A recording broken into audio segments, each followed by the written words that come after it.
Hey Grifballers, Goose here on this lovely, gorgeous DC spring day to bring you the 13th episode of the Grifball Ballsack.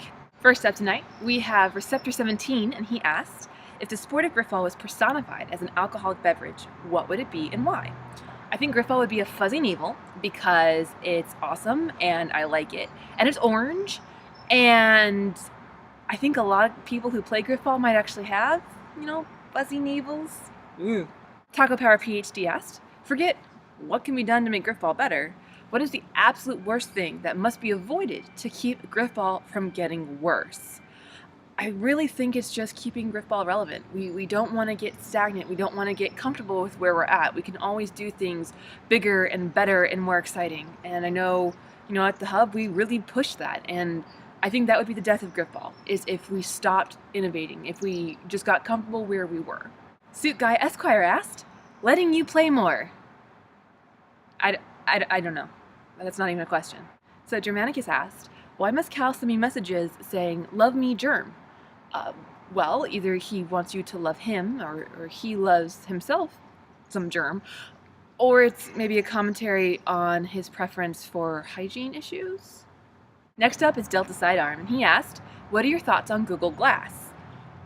If I remember right, it's the thing where you wear the glasses and you can see stuff and it pops up and it's very futuristic.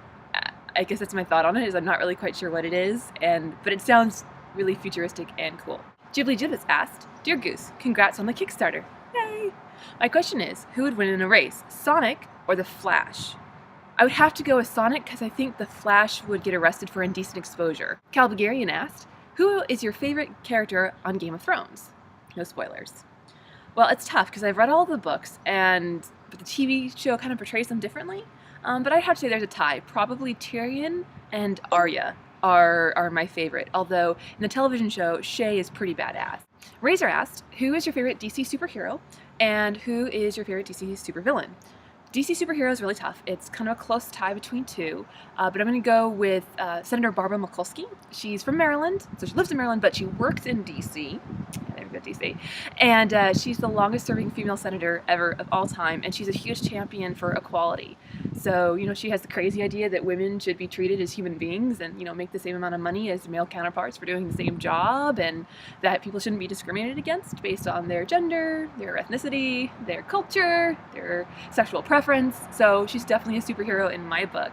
The second one that was kind of tough was Daniel Inoue from Hawaii. He retired, so I thought he wouldn't be technically in DC anymore. But he went back to Hawaii, and the reason he's awesome is a little bit different. During World War II, he was fighting the Nazis like you do, and apparently caught a grenade in his severed arm.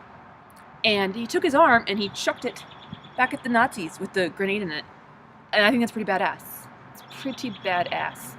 And that's it for this week's Ballsack. If you'd like to ask your question for the Ballsack, go to the Grifball General Discussion Forum and select the Ballsack thread, and you can post your question there, and I'll answer it.